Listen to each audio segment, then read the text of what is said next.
All right, this is Brother Issachar coming at you with another lesson. First off, I'm going to give all praises to Yahweh, Bahasham, Yahweh Shai, Bahasham, Ricans Quadash.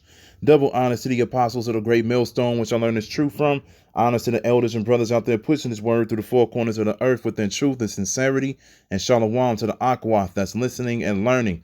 Today's video is going to be entitled, Why Are Christians Having Terrifying Dreams of Jesus? Now, this is another video that popped up on my YouTube timeline. And of course, I always just like to look at these videos just because, I just like to see what people say as far as them having some type of faith in the Lord. I just like to see how they break down scriptures just so I could just be like, that's bullshit. And you don't know what you're talking about. This, that, and the fourth, man, because when you come into this truth, man, you understand these scriptures for yourself and you understand what these scriptures are really talking about, man. It kind of these kind of videos actually attracts you. You be like, man, let me go ahead and watch this just so I can prove you wrong, man. Let me prove you wrong through the spirit of Yahweh Ba'Shem Yahweh Shai and everything like that. So pretty much, I came across this video where this Christian right here looks like an Edomite, he says that I saw Jesus and was terrified. This is what he showed me. This is the name of the video.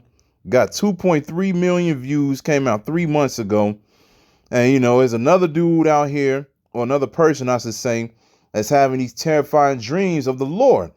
A lot of brothers been bringing out videos of these different individuals who've been having dreams of the Lord coming back.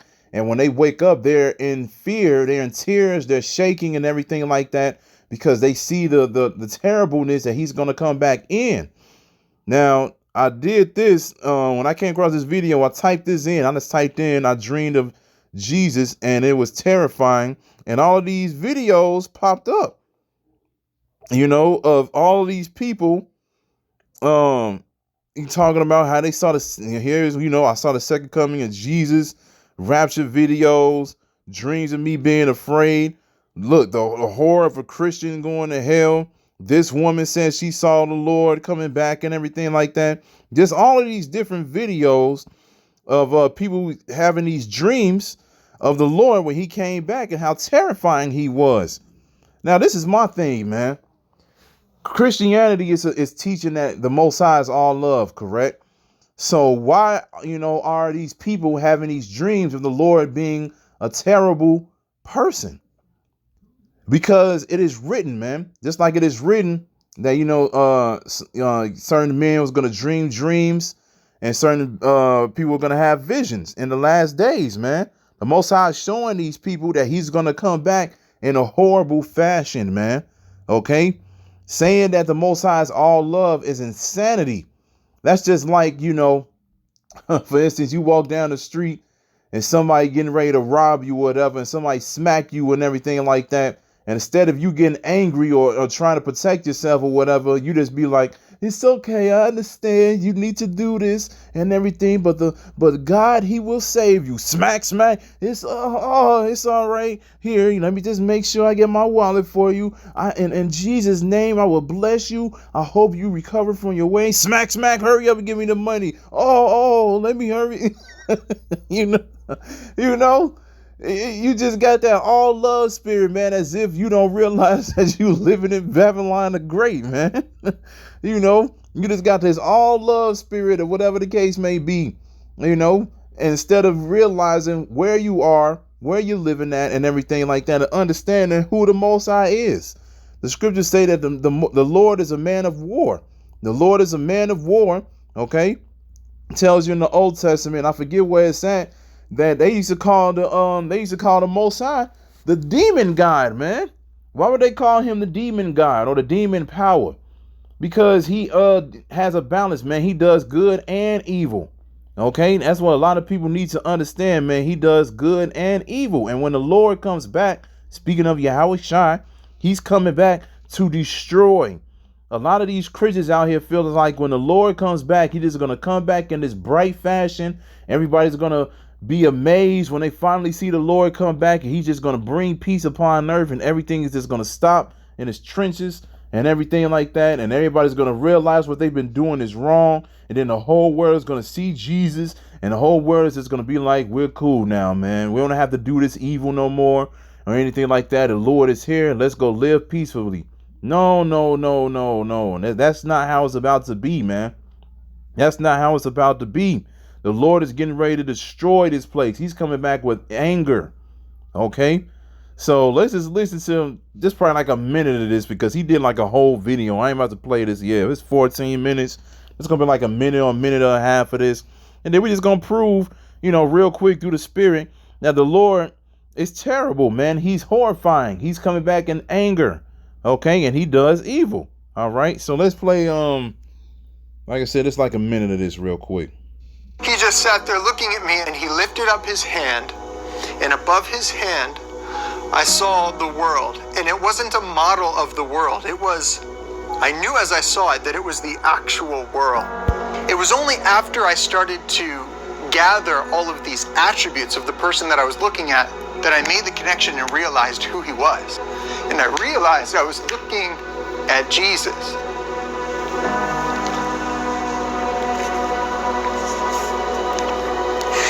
And I realized that Jesus was looking at me.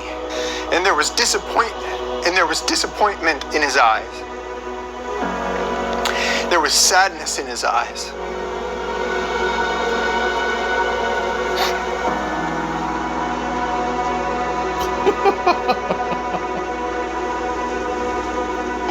Before I share this testimony, I want to preface it by saying that God is so patient and so merciful, and he's so long-suffering. Isaiah talks about the nature of God and the nature of the Messiah that was prophesied. And he says, a bruised reed he will not break, and a smoldering wick he will not snuff out, until justice goes forth in fullness. Anyone who knows my testimony knows that I've experienced firsthand how gracious and patient God can be and is with our process and with our being human.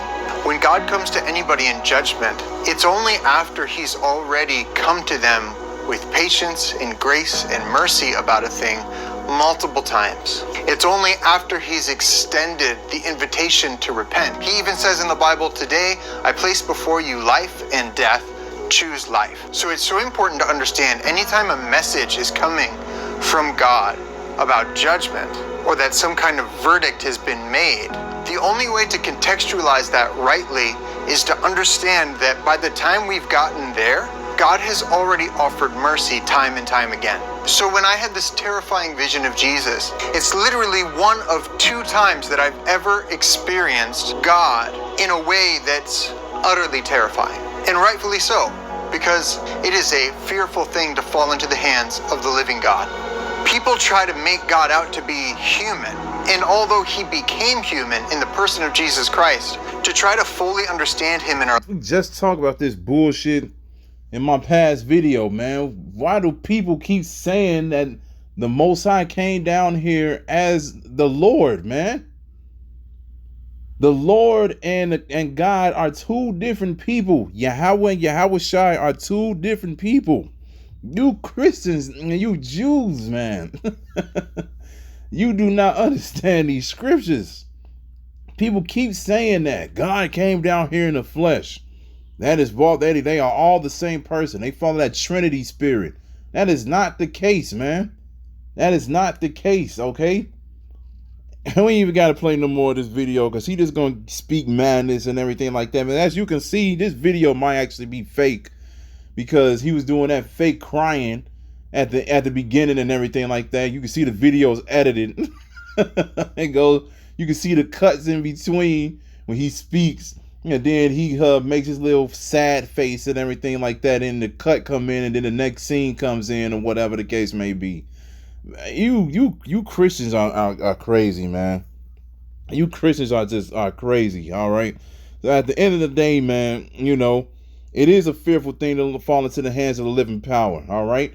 And what he don't understand is that he might be an Edomite, okay? He don't understand that the Most High is not even here. It's not even here to save everybody. The Most High is only here to save Israelites and only the elect for that matter, okay? He don't understand that, man. Okay, he don't understand what justice is when you read the scriptures. Okay, Justice is going to come from the Israelites in a full form in the kingdom, because Israel will have their oppressors and rule over them. All right, we're gonna possess our oppressors, man. Just like we read Isaiah the 14th chapter, it tells you that. Okay, justice is coming, man. But anyway, that's going to a whole nother lesson. But as he said in his video, he said that Jesus, he said Jesus looked like he was disappointed and he looked sad. Look, Yahweh Shai is not sad, man. Yahweh Shai is angry. Yahweh Shai is ready to come down here and wreck, man. Okay, and he's not disappointed. He's not disappointed. He's just completely angry, man. He's mad. He's angry at 2/3 of his people, and he don't give a damn about any one of you heathen nations, man. He's not disappointed at all. He knows what the will of the Most High is, man. Okay, he understands that our people was gonna have to be destroyed. 2/3 of our people was gonna have to be destroyed. Okay, and he was gonna have to come down here and save his elect, man. He's not sad at all. Okay. Now, as you read certain scriptures, Yahweh Shai, he definitely had compassion upon his people. He loves his people, but he understands that he got to do the will of his Father. He understands that sooner or later, one of these days, he's going to have to crack those skies open, come down here, expose himself, and get the wrecking, man. Point blank, period. Okay? And if you follow these doctrines from these wicked churches, or if you follow any one of these other doctrines outside of GMS, okay, you're going to be destroyed with everybody else, man. Point blank, period. Now, let's just get a few scriptures real quick just to show you that the Most High is not all love. All right, let's get Amos 5. This is Amos chapter 5, verse 18. And it says, "Woe unto you that desire the day of the Lord. To what end is it for you? The day of the Lord is darkness and not light." So this is a cut right there for anybody who's talking about they waiting on the Lord to come back. First of all, in order for you to say that, man, you have to understand what the will of the Lord is. The will of the Lord, as we all know it, is to come down here and destroy America through thermonuclear destruction. He's going to send his angels down here along with Yahweh Shai. They're going to destroy other parts of the earth, and they're going to help destroy America. Okay? And a lot of these people that's looking forward to the Lord coming back, you don't even know what the will of the Lord is, man. You think the Lord is coming down here to bring peace on earth, when ultimately he is coming down here to bring peace on earth, but he has to bring peace through destruction first. It's not just going to be a thing where it's going to be like the movies where the Lord will come back or whatever, and then within a snap of a finger, the reset button is pushed, and all life just looks so beautiful with the flowers all around, the trees fully bloomed, people looking clean and everything like that. No. Judgment has to be brought out, man. First of all, judgment has to be brought out definitely to Esau, because Esau has had us in this captivity for the longest, along with these other heathen nations. They're profiting off of us and our labor, our blood, sweat, and tears. Okay? They're profiting off of that, and you've all been getting away with this for the longest. So you all have to pay for what you did to the children of Israel. All you have to do is read Joel, the 3rd chapter, and they'll explain that to you. This is why World War III is going to happen. Another thing that's orchestrated by the Most High. Okay? Which is darkness, not light, man. Okay? And like I said, when Yahweh Shai comes back, he's coming back to destroy this place. Help destroy this place. Keep reading. Verse 19, it says, "As if a man did flee from a lion, and a bear met him, or went into the house and leaned his hand on the wall, and a serpent bit him." This is going to be another thing that the Most High is going to have happen to certain people. A lot of people are going to feel like they're fleeing from death when things start to hit the fan in the future, man, because things are going to get so bad out here. People are just going to be on the run, and people are just going to be out here just to try to survive, man. Okay? But it's going to be as if, they're going to get away from one situation and they're going to feel all right. Then they're going to realize they're in another situation and they might get away from that. And then they'll probably feel like, man, the Lord is with me. Then the next thing you know, you put your hand on the wall after you've been relieved from those certain situations. Then the next thing you know, a serpent bit you and it's still all over with for you, man. Okay? This is what's getting ready to come, man. All out hell, which is being brought forth by who? The Lord. Verse 20, it says, "Shall not the day of the Lord be darkness and not light? even very darkness, and no brightness in it. Whenever you think about evil, or you think about darkness, man, that's what the Most High brings, man. Okay, he's going to bring darkness within the last days. He's not going to come down here with all love and give everybody a big hug and everything's going to be okay, man. No, man, you're going to see him in his fierce anger. All right, let's get Isaiah 47 and 1. This is Isaiah chapter 47, verse 1. And it says, "Come down and sit in the dust, O virgin daughter of Babylon. Sit on the ground. There is no throne, O daughter of the Chaldeans, for thou shalt no more be called tender and delicate." Speaking about America, man. Okay, you're about to be humbled, especially Esau.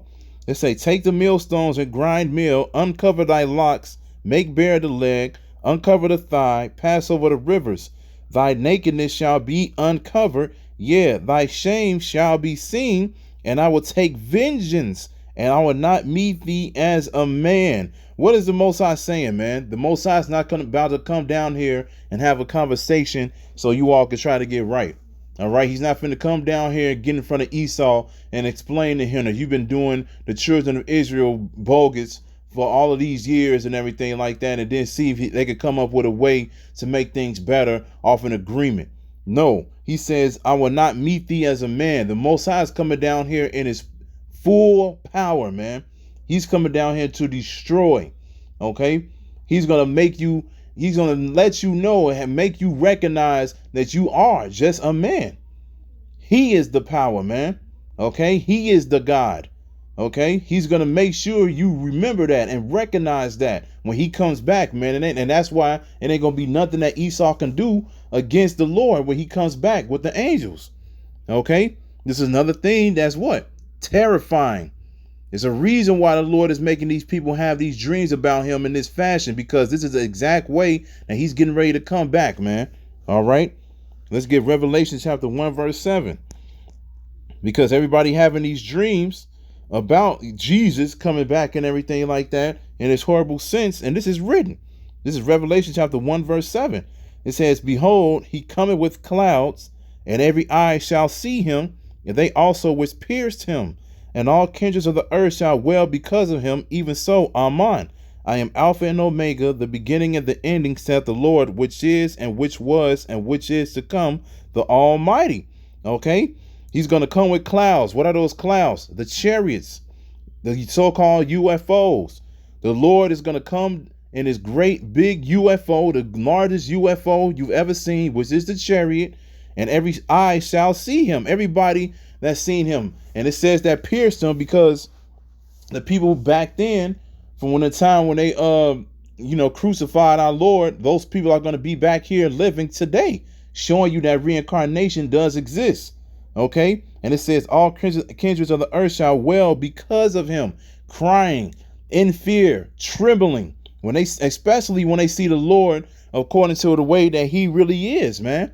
Okay, when they see the Lord the way that he really is, the way that we've been telling you that what he is, it's like Apostle Tahar just did a video, because Vocab did a video talking about the Lord is a so-called white man. But as we all know, that's bullshit. They always like to mix up the scriptures. It's easy as hell, man. When you read the scriptures and you read about the Israelites, man, all of them were dark-skinned men, okay? The Lord was a dark-skinned man. It's not that hard to understand. He had hair that was white like wool, and his feet the color of brass as if it was burned, man. He was a very dark-skinned man, point blank, period.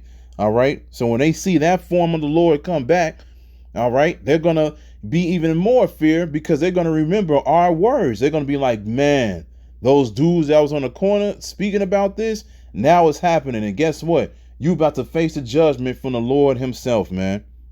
Okay. Let's get Psalms 119.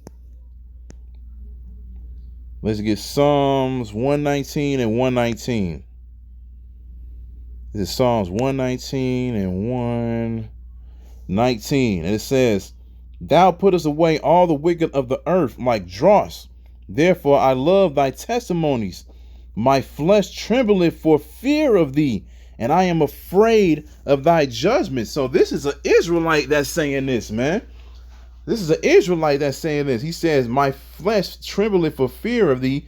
I am afraid of thy judgments. So when the Lord Yahweh Shai comes down here, man, people are definitely going to be in fear of him, man. Okay, you should definitely be afraid of his judgments, especially if you're outside of the nation of Israel. Because like I said, as soon as people see the Lord comes back and he comes back as the so-called black man, these other heathen nations are going to be in fear, man. They're going to be afraid of what's getting ready to come because they're going to know that judgment is now right in front of their face, man. Okay, now let's just go ahead and finish this off. Let's get Jeremiah 10 and 10, then we'll close it. Jump from there, get Jeremiah 10 and 10. And it says, but the Lord is the true power. He is a living power and an everlasting king. At his wrath, the earth shall tremble, and the nations shall not be able to abide his indignation. What is indignation? Righteous anger. Okay.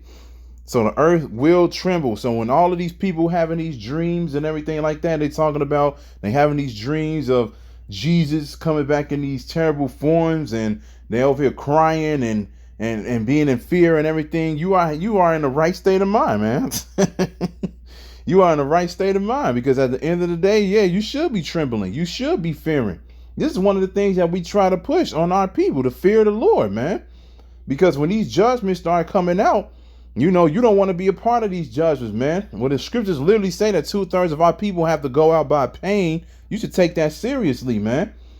This like one of the brothers, the brothers from Miami. I was watching their camp the other day, and you know, they was like, look, man, you got these movies like Saw, these other horror movies like Hostile and so forth and so on, man. He was like, who you think made all of this, man? The Most High. So these type of, brutal deaths that's coming, the Most High is getting ready to put that on a lot of people soon, man, especially our people.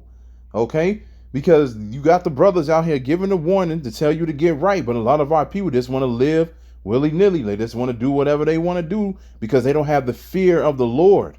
Okay? And even these people that's making these videos crying and talking about, the Lord coming back in this this dark fashion or whatever and everything like that. Yeah, they may be crying and get profit off of their 2.3 million view video.